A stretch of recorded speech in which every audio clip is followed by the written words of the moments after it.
వి news Telangana news కి స్వాగతం. Bulletin ముందుగా హెడ్లైన్స్ చూద్దాం. రేవంత్ రెడ్డి ప్రభుత్వం వచ్చిన 10 నెలల్లోనే అన్ని వ్యవస్థలను విధ్వంసం చేస్తుంది. బీఆర్ఎస్ నాయకులు దేవి ప్రసాద్. ప్రత్యక్ష ప్రసారం ప్యారిస్ పారా ఒలింపిక్ ఛాంపియన్లతో ప్రధానమంత్రి శ్రీ నరేంద్ర మోదీ పరస్పర చర్య. బీజేపీ నాయకురాలు సుశ్రీ బన్సూరి స్వరాజ్ న్యూఢిల్లీలోని బీజేపీ ప్రధాన కార్యాలయంలో విలేకరుల సమావేశం.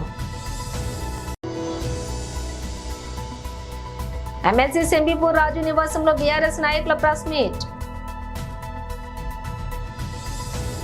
ఇక డీటెయిల్స్ చూస్తే రేవంత్ రెడ్డి ప్రభుత్వం వచ్చిన 10 నెలల్లోనే అన్ని వ్యవస్థలను విధ్వంసం చేస్తోంది.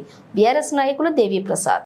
రాష్ట్ర సాధన సందర్భంగా ఆనాటి మా అధినేత కేసీఆర్ గారు తెలంగాణ ఉద్యమకారులం అందరం కూడా సుఖశాంతుల తెలంగాణ సుభిక్షంగా ఉండాలి అనేటువంటి ఒక నినాదంతో తెలంగాణ రాష్ట్ర సాధన జరిగింది. ఆ తర్వాత 10 ఏళ్ళు కూడా శాంతి భద్రతల విషయంలో కానీ ఎక్కడ కూడా ఎటువంటి అవాంఛనీయ సంఘటనలు జరగకుండా 10 ఏళ్ల పాటు శాంతి భద్రతలను సరైనటువంటి రీతిలో కాపాడి ఈ రాష్ట్రాన్ని అభివృద్ధి చేసినటువంటి పార్టీ టీఆర్ఎస్ పార్టీ. కానీ వచ్చిన 10 నెలల్లోనే రేవంత్ రెడ్డి ప్రభుత్వం అన్ని వ్యవస్థలను విధ్వంసం చేసేటువంటి పనికి పూనుకున్నది. కేవలం రేవంత్ రెడ్డి ఒక్కడు మాత్రమే వ్యవస్థ అనేటువంటి స్థాయికి ఇలా తెలంగాణని దిగదార్చడం అనేటిది మేము తీవ్రంగా ఖండిస్తూ ఉన్నాం. రెడ్ కార్పెట్ వేసి ఇలా నిందితులను అందరినీ కూడా యథేచ్ఛగా ఎమ్మెల్యేల మీద ఇండ్ల మీద దాడికి పురికొల్పుతా ఉన్నారు.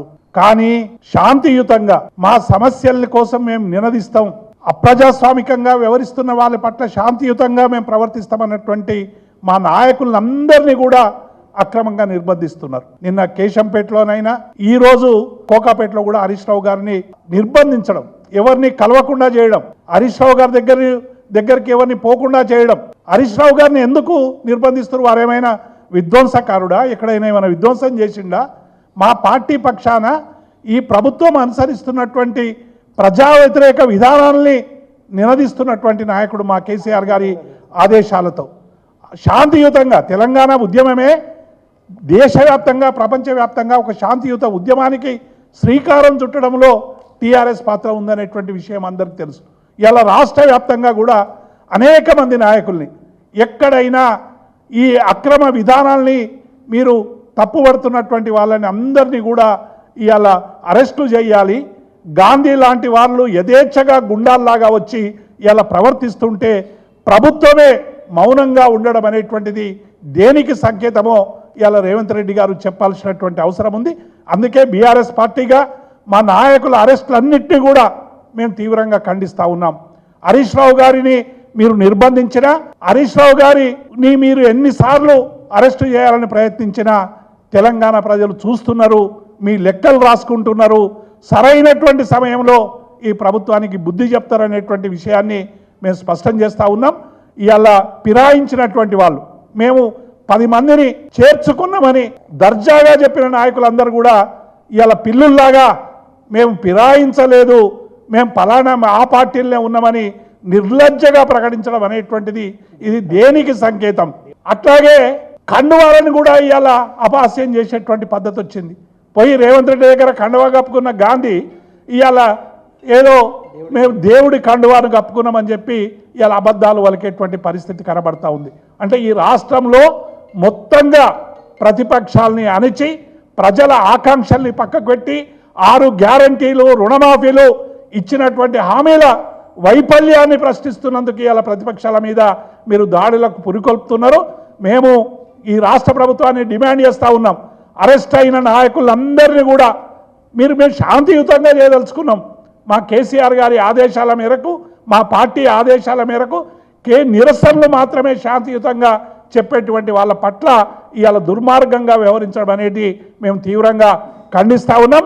ఇప్పటికైనా మీ పద్ధతులు మార్చుకోండి. పద్ధతులు మార్చుకొని ప్రజల పట్ల మీరు ఇలా దృష్టి పెట్టండి, ప్రజా సమస్యల పట్ల దృష్టి పెట్టండి. ప్యారిస్ పారా ఒలింపిక్ ఛాంపియన్లతో ప్రధానమంత్రి శ్రీ నరేంద్ర మోదీ పరస్పర చర్య. ఇటీవల ముగిసిన ప్యారిస్ పారా ఒలింపిక్స్ లో భారత పారా అథ్లెట్లు అద్భుత ప్రదర్శనతో ఆకట్టుకున్నారు. రికార్డు స్థాయిలో 29 పథకాలు కొల్లగొట్టారు. ఈ సందర్భంగా పారా ఒలింపియన్లను అభినందించేందుకు ప్రధాని నరేంద్ర మోదీ గురువారం తన నివాసంలోని వారిని కలిశారు. ఈ భేటీ తాలూకు వీడియోను క్రీడా మంత్రిత్వ శాఖ షేర్ చేసింది. పతాక విజేతలను కలిసి ప్రధాని అభినందించడం వీడియోలో చూడవచ్చు. ఈ ప్రత్యేక కార్యక్రమంలోని క్రీడా శాఖ మంత్రి Mansukh Mandaviya, para Olympic committee of India head Devendra Jhajharia కూడా పాల్గొన్నారు. ఈ సందర్భంగా ఓ ఆసక్తికర సన్నివేశం చోటు చేసుకుంది. Star javelin thrower Navdeep Singh Paris games లోని F41 కేటగిరీలో బంగారు పథకం సాధించిన విషయం తెలిసిందే. అతనితో కలిసినప్పుడు ప్రధాని మోదీ నేల మీద కూర్చొని మరీ తలపై టోపీ పెట్టించుకున్నారు. ఈ ఆసక్తికర సందర్భానికి సంబంధించిన వీడియోను ప్రధాని ఇన్స్టాగ్రామ్ లో పోస్ట్ చేశారు. తాను తెచ్చిన టోపీని ప్రధాని తలపై పెట్టాలన్న తన అభిలాషను నవదీప్ మోదీ వద్ద వ్యక్తపరిచారు. ఇక హైట్ తక్కువగా ఉండే నవదీప్ కోరికను తీర్చడానికి ప్రధాని నేల మీద కూర్చున్నారు. ఆ సమయంలో ఇద్దరు సరదాగా సంభాషించుకోవడం జరిగింది. ఇప్పుడు మీరు మరింత పొడుగయ్యారు అంటూ నవదీప్ తో సరదాగా ప్రధాని చెప్పడం వీడియోలో ఉంది. ఇప్పుడు ఈ వీడియో సామాజిక మాధ్యమాల్లోని వైరల్ అవుతోంది. ఇక ప్యారిస్ క్రీడలకు ఈసారి ఏకంగా 84 మంది అథ్లెట్లను భారత్ పంపించింది. అథ్లెట్లు అద్భుతంగా రాణించి 7 స్వర్ణాలు, 9 రజతాలు, 13 కాంస్య పథకాలతో సహా 29 పథకాలను గెలుచుకోవడం జరిగింది. దీంతో 3 ఏళ్ల క్రితం టోక్యో గేమ్స్ లో సాధించిన అత్యంత పథకాలు 19 పథకాల రికార్డును భారత్ బృందం అధిగమించింది. तो सर मेरा एक्सपीरियंस ये है कि थोड़ा सा प्रेशर था, तो हमारे देवेंद्र भाई साहब झांझड़िया जी भाई साहब ने मेरे से एक बात बोली थी कि अपने को अपना बेस्ट देना है. बोला था कि जो आप प्रैक्टिस में करते हो वही आपको करना है. और सर मेरे कोच हैं, उनका भी, मेरे मनोहर अंजार जी, उनका बहुत आशीर्वाद दिया है, क्योंकि हम लोगों को संभालना मुश्किल ही नहीं नामुमकिन है. क्योंकि सर हम हर कहीं टकरा जाते हैं और कोई हमसे आके टकरा जाता है, तो मैं उनसे पूछता हूँ कि आप ब्लाइंड हो कि मैं ब्लाइंड हूँ. सर बहुत बार ऐसा होता है, तो बस सर के हाथ पकड़ के चलते, हाथ पकड़ के आते हैं, तो थोड़ा बहुत जो दिखता है उसमें अपना काम कर लेते हैं सर. और सर आपका बहुत आशीर्वाद रहा. अच्छा कपिल, उस दिन तुमने मुझे बताया कि स्टेडियम में से कपिल कपिल कपिल इतनी आवाज आ रही थी. जी सर. तो मैं मेरे कोच की सूचनाएं सुन नहीं पा रहा था. वो मैं एक्चुअली एक्सपीरियंस करना चाहता हूँ. कैसे, आपके कोच कहाँ है सर? हाँ जरा बताइए क्या मुश्किल होता है. सबसे अहम बात है ब्लाइंड जूडो में कि जो इंस्ट्रक्शन हम लोग बाहर से देते हैं, जो इनको सिखाया जाता है, उसमें हम लोग एक कोडिंग करते हैं कि जब हम जाएंगे तो ये बोलेंगे तो तुम्हें ये करना है, क्योंकि वहाँ दिखता तो है नहीं कुछ. तो उस दिन हमारे 2 मैट एरिया थे. एक मैट पे हमारी बाउट चल रही थी फाइट, और दूसरे पे जो है वो फ्रांस की फाइट चल रही थी. और फ्रांस की फाइट में इतना शोर हो रहा था, करीब 15 से 18 हज़ार दर्शक वहाँ थे. तो जिसकी वजह से जब ये सेमीफाइनल खेलने गए तो जो मैं बोल रहा था वो ये नहीं समझ पा रहे थे. और डेफिनेटली क्योंकि सेमीफाइनल का एक प्रेशर था, और जो खिलाड़ी था ईरान का, उससे पहले ये फाइनल में एशियाई खेलों में हारे थे, तो यकीनन उसका भी प्रेशर होगा. तो इस वजह से ये उस दिन हमें भारत के लिए गोल्ड मेडल नहीं ला पाया. तो सामने का जो कोच होगा वो भी अपने प्लेयर को इसी प्रकार से सूचना करता होगा. जी जी, वो भी. अब ये डिपेंड करता है कोच टू कोच कि वो, जैसे हमारा इनका टाइप, जो भी हमारे कोचेज और जो खिलाड़ी उनके साथ ये है कि हम लोग ये देखते हैं कि कौन किस तरीके से सिखाता है, तो हम डिफरेंट उसकी जो है सोच में मतलब कोच को भी औरों से अपने आप को अलग सीक्रेट रखना पड़ता है. बिल्कुल बिल्कुल. अच्छा. क्योंकि वही चीज हम कहेंगे वो कहेगा तो फिर नहीं समझ पाएगा. अच्छा, आपको अगर इसको कहना है कपिल को जी कि कपिल बाएं ओर से ठोको, तो क्या बोलेंगे आप? हमारा कहना ये होता है सर. ऐसा ही होता है ना सर. हम बोलते कि हम मार दे, तो मैं सर अटैक तो करता हूँ, कभी खाली चला जाता तो वापस खड़ा हो लेकिन जाता. टेक्निक का नाम बताते हैं. जो पोजीशन आगे पीछे पाँव की दिखती है, तो वो टेक्निक का नाम जो इनको सिखाया होता है वो बताते हैं. तो फिर ये वो अप्लाई करते हैं, क्योंकि कहाँ पर ऑफ बैलेंसिंग हो रही है, आगे हो रही है, पीछे हो रही है, तो वो टेक्निक बताते हैं. तो आप सामने वाले की पोजीशन भी बताते होंगे. जी जी जी बिल्कुल. उसके जो मूवमेंट होते हैं, जैसे उसने आगे किया, वेट उसका आगे जा रहा है, तो हम आगे वाली टेक्निक उसको मार सकते हैं. ऐसे ही अगर उसने पीछे वेट किया या पीछे मूव कर रहा है, तो पीछे वाली टेक्निक बताते हैं और जिससे कि हम उसके पॉइंट लेते हैं। आप जब वहाँ बैठे होते हैं तो आपके भी हाथ पैर हिलते होंगे बहुत ज़्यादा। अब बस नहीं चलता कि हम लोग भी मैट पे चले जाएं तो कोच। सर ऐसा हो रहा था कि सेमीफाइनल में जो रेफरी थे जो मेरे हाथ पकड़ के ले जा रहे थे उनके हाथ खुद धूज रहे थे क्योंकि बड़े मैच में उनको भी डिसीजन गलत दे दिया, जैसे तो थर्ड एम्पायर रहता है पूरा, उसके बाद ही बताया जाता है, पर मेरा डिसीजन बहुत जल्दी दे दिया था रोल करके। वो मेरी भी गलती रही कुछ, सेमीफाइनल में मैं दब गया, पर नेक्स्ट टाइम मैं सर आपसे वादा करता हूँ आप बहुत अच्छा कर रहे हो, बहुत अच्छा कर रहे हो, बहुत बधाई हो। Thank you sir, thank you so much.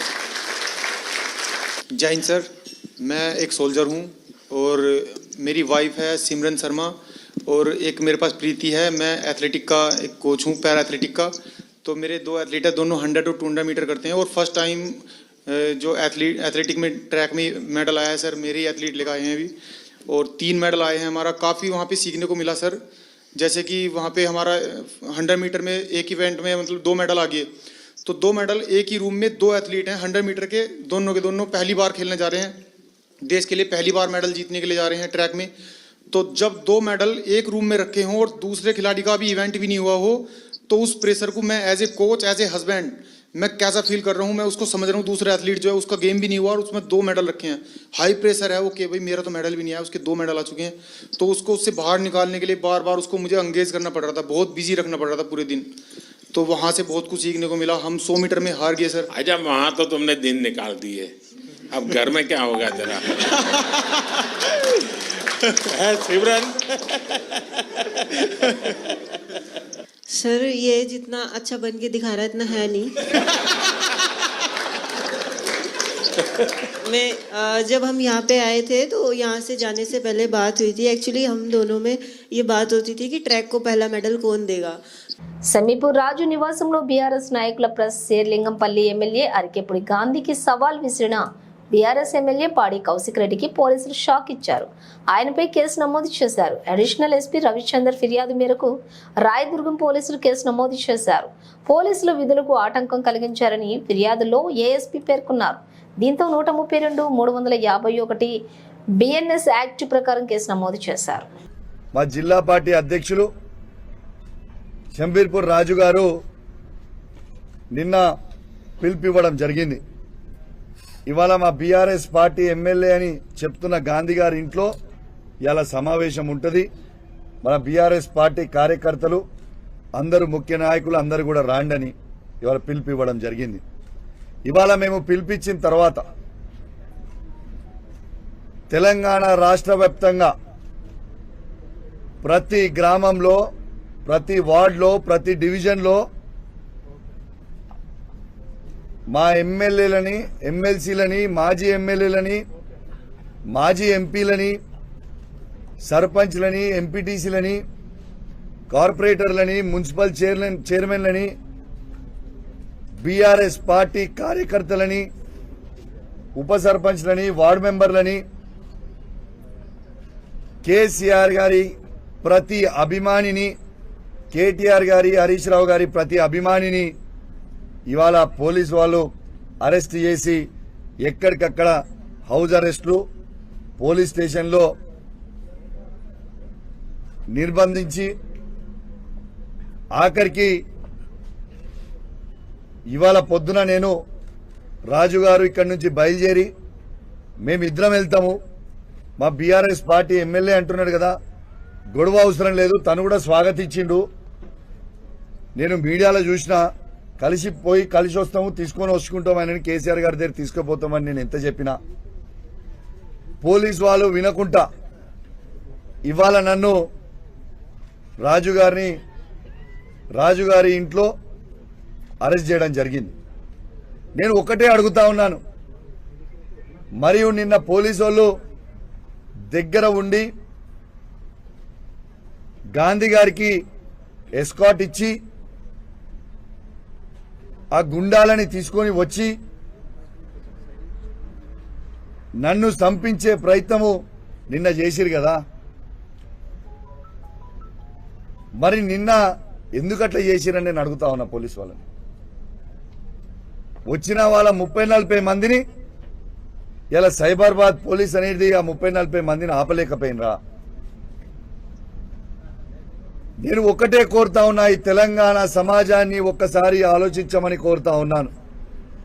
ఏ విధంగా ఈ రేవంత్ రెడ్డి గారి ప్రభుత్వం ఏ విధంగా వ్యవహరిస్తుందనేది దయచేసి ప్రతి ఒక్కరు కూడా గమనించాలని విజ్ఞప్తి చేస్తా ఉన్నాను. స్వయంగా రేవంత్ రెడ్డి గారే అక్కడ ఆదేశాలు ఇచ్చి కౌశిక్ రెడ్డి గారిని హత్య చేయండి, ఇలా ఏదైనా చేసి అని చెప్తే ఇలా ఒక ఎమ్మెల్యేకే ఈ తెలంగాణ రాష్ట్రంలో రక్షణ లేనప్పుడు సామాన్య ప్రజల పరిస్థితి ఏంది అని చెప్పి నేను అడుగుతా ఉన్నాను. దీనికి జవాబు చెప్పాల్సిన అవసరం ఉంది తెలంగాణ సమాజానికి. నేను ఒక్కటే అడుగుతున్నా, దీనికి సమాధానం చెప్పండి రేవంత్ రెడ్డి గారు. మీరే ముఖ్యమంత్రి, మీరే హోమ్ మినిస్టరు. మరి మీ ప్రభుత్వంలో మీరు మొన్న కోట్లాది రూపాయలు ఇచ్చి జాయిన్ చేసుకున్న గాంధీతో పాటు గుండాలని 30-40 మంది గుండాలని సైబరాబాద్ పోలీస్ ఆపలేకపోయిందా? మీరు ఈ సమాజానికి ఏమి చెప్పదలుచుకున్నారని చెప్పి నేను అడుగుతా ఉన్నాను. ఒకటే నేను షేర్లింగంపల్లి ప్రజల్ని కూడా కోరుతా ఉన్నాను. శాసనసభ్యుడైన గాంధీ ఏం మాట్లాడిండు, ఆయన భాష ఏంది, ఆయన మాట్లాడిన భాష ఒకసారి దయచేసి సమాజం గమనించాలని నేను విజ్ఞప్తి చేస్తా ఉన్నాను. ఒక శాసనసభ్యుడు మాట్లాడాల్సిన భాషనేనా అది? ఏం భాష అండి? నేను చేసిన తప్పేంటిదండి? నేను చేసిన తప్పేంది? ఒక్కసారి మీ అందరు కూడా తెలంగాణ ప్రజలందరూ కూడా ఆలోచన చేయాలని విజ్ఞప్తి చేస్తా ఉన్నాను. నేను చేసిన తప్పేంది? గాంధీ గారే స్వయంగా నేను కాంగ్రెస్ పార్టీలో లేను, నేను బీఆర్ఎస్ పార్టీ ఎమ్మెల్యేను అని తనే మీడియాకు చెప్తా ఉన్నాడు. మరి నేను మా ఎమ్మెల్యే గారి ఇంటికి వెళ్ళి తనని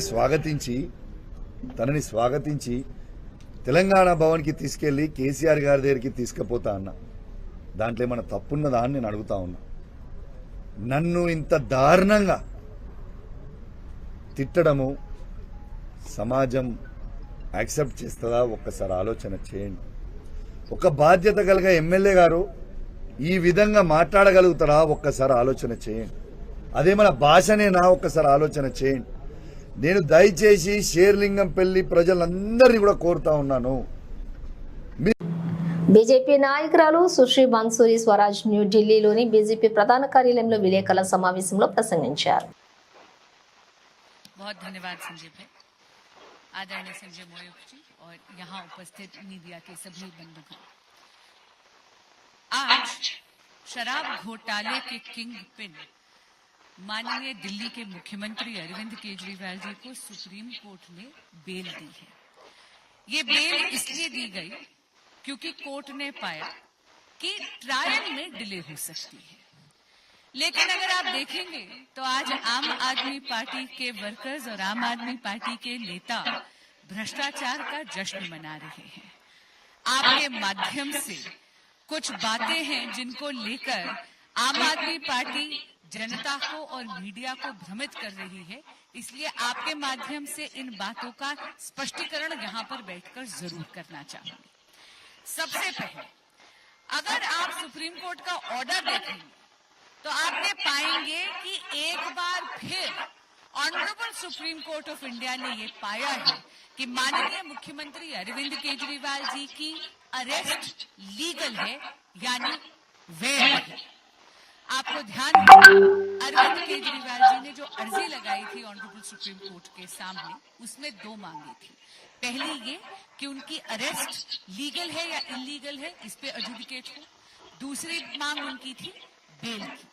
इसलिए यहाँ पर मैं स्पष्ट करना चाहूंगी कि ये तीसरी चौथी बार है जब इस देश की कचहरियों ने ये पाया है कि माननीय मुख्यमंत्री अरविंद केजरीवाल की अरेस्ट लीगल है। ट्रायल कोर्ट, हाई कोर्ट और सुप्रीम कोर्ट ने पहले ईडी के केस में भी ये पाया था और पुनः आज सीबीआई के केस में भी उन्होंने पाया है। और मैं कोट करती हूँ पैराग्राफ 36 से, The appellant's arrest does not suffer with any procedural infirmity, यानी उनकी अरेस्ट लीगल है। इसका क्या अर्थ है? इसका अर्थ ये है कि जांच एजेंसियों के पास पुख्ता सबूत थे, सफिशिएंट मटेरियल था, काफी सारे तथ्य थे जिसके कारण ये पाया गया कि अरविंद केजरीवाल जी को अरेस्ट करना जायज है। इसका सीधा अर्थ ये भी होता है कि न केवल अरविंद केजरीवाल जी शराब घोटाले के किंग पिन हैं, बल्कि सर से लेकर पांव तक शराब घोटाले में लिप्त हैं, क्योंकि कचहरियों ने बार बार ये पाया है। आपने देखा होगा आज की कंडीशंस, पैराग्राफ 47 उसका पॉइंट डी उठाकर देख लीजिएगा। अरविंद केजरीवाल जी को रोका गया है किसी भी फाइल पर साइन करने से और सीएम ऑफिस जाने से। क्यों? ईडी का जब आप ऑर्डर सुप्रीम कोर्ट का देखते हैं तो वहां आपको याद होगा कि honourable supreme court of India ने एक संकेत दिया था, माननीय मुख्यमंत्री अरविंद केजरीवाल जी को कहा था कि नैतिकता के आधार पर उनको इस्तीफा दे देना चाहिए। जिस तरह वो मुख्यमंत्री की कुर्सी को जकड़ कर बैठे हैं, ये उद्दंडता और उनकी हट से दिल्ली का अहित हो रहा है। लेकिन माननीय मुख्यमंत्री अरविंद केजरीवाल जी ने सुप्रीम कोर्ट के इस संकेत को समझा नहीं, क्योंकि सत्ता के मोह में वो इतने ज्यादा मदमस्त हैं। और इसीलिए एक बार फिर सुप्रीम कोर्ट ने आज चाहे बेल दी हो, लेकिन क्योंकि उन्होंने ये पाया है कि अरविंद केजरीवाल जी लिप्त हैं इस शराब घोटाले में, इसीलिए उनको ना तो सीएम के ऑफिस जाने के योग्य समझा गया है, ना किसी फाइल पे साइन करने के योग्य समझा गया है। यानी माननीय मुख्यमंत्री अरविंद केजरीवाल जी एक बेपरवाह सरकार के एक लापरवाह मुख्यमंत्री हैं। धन्यवाद। Tollywood talented director Koratala Siva, young tiger NTR కాంబోలో వస్తున్న తాజా చిత్రం దేవరా. జనతా గ్యారేజ్ వంటి సూపర్ హిట్ తర్వాత వీరిద్దరి కాంబినేషన్ లో వస్తున్న మూవీ కావడంతో దీనిపై భారీ అంచనాలు నెలకొన్నాయి.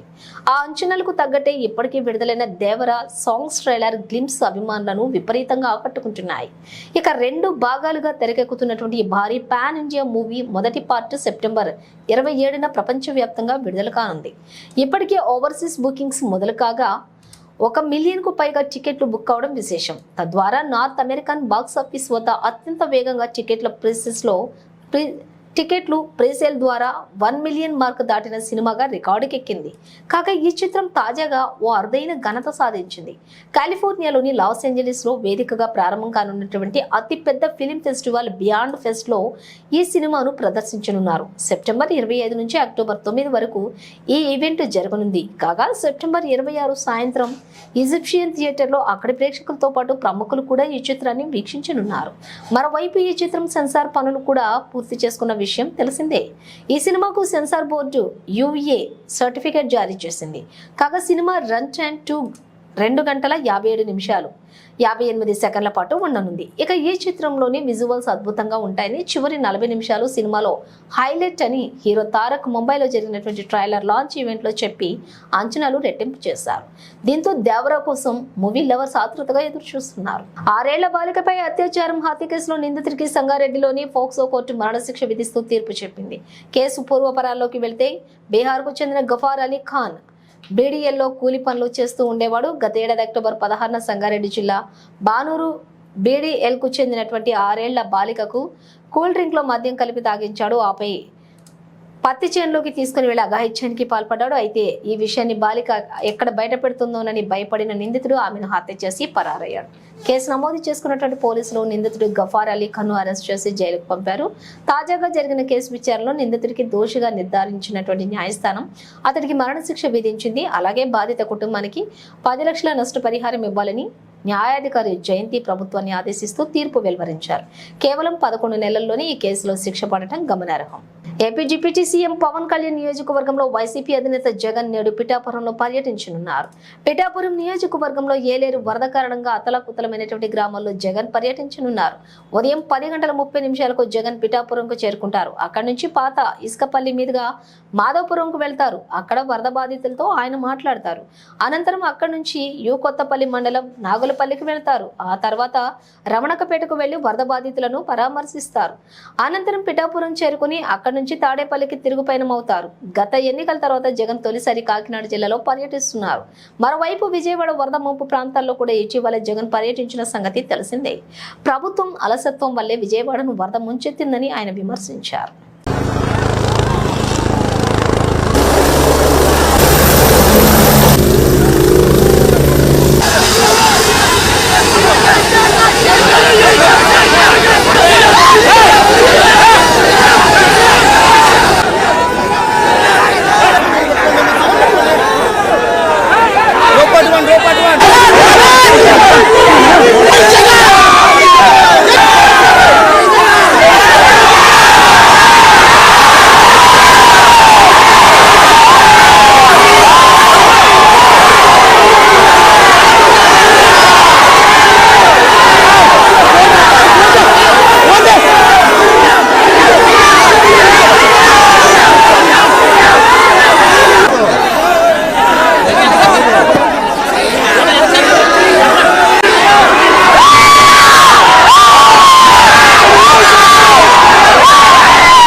స్వామిని బీజేపీ జాతీయ ఉపాధ్యక్షులు Mahbubnagar MP GK Aruna దర్శించుకున్నారు. ఎంపీ డీకే అరుణ కుటుంబ సభ్యులతో కలిసి వీఐపీ బ్రేక్ లో స్వామివారి దర్శనం చేసుకుని ప్రత్యేక పూజలు నిర్వహించారు.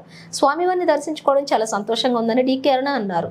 నా గెలుపు తర్వాత తిరుమలకు వస్తానని మొక్కుకున్నట్లుగా తెలిపారు. అయితే ఇవాళ ఆ మొక్కులు తీర్చుకోవడం సంతోషంగా ఉందని, ఆ వెంకటేశ్వర స్వామివారి ఆశీస్సులు దేశ ప్రజలందరిపై కూడా ఉండాలని అన్నారు. ప్రధాని మోదీ వికసిత్ భారత్ సంకల్పం సిద్ధించేలా ఆశీస్సులు అందచేయాలని స్వామివారిని వేడుకుంటున్నట్లుగా ఎంపీ డీకే అరుణ తెలిపారు.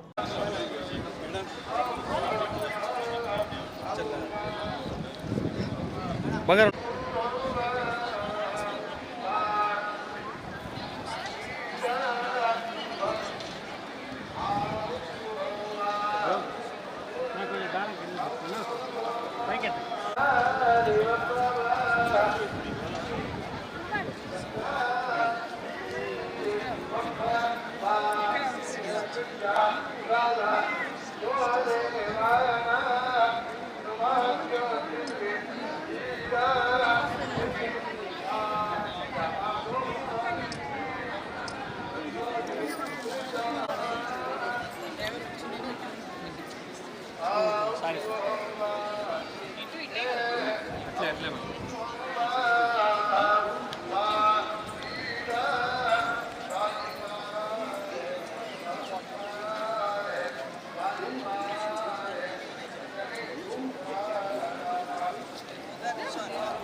సో పార్లమెంట్ ఎన్నికల తర్వాత స్వామివారి యొక్క దర్శనానికి రావడం జరిగింది. స్వామివారి మొక్కు తీర్చుకోవడానికి, అదేవిధంగా వారి ఆశీస్సులు కూడా పొందడానికి. వెంకటేశ్వర స్వామి యొక్క దర్శనం వద్దాం అనుకుంటే ఈరోజు కుదిరింది. స్వామివారి పిలుపు మేరకే దర్శనం జరుగుతుంది. సో ఈరోజు స్వామివారి యొక్క ఆశీర్వాదంతో నరేంద్ర మోదీ గారి యొక్క నేతృత్వంలో, నాయకత్వంలో భారతదేశం ఏదైతే వికసిత్ భారత్ సంకల్పంతో నరేంద్ర మోదీ గారు మరి ముందుకెళ్తున్నారో ఆ సంకల్పాన్ని నెరవేర్చాలని వెంకటేశ్వర స్వామిని కోరుకుంటున్నాను.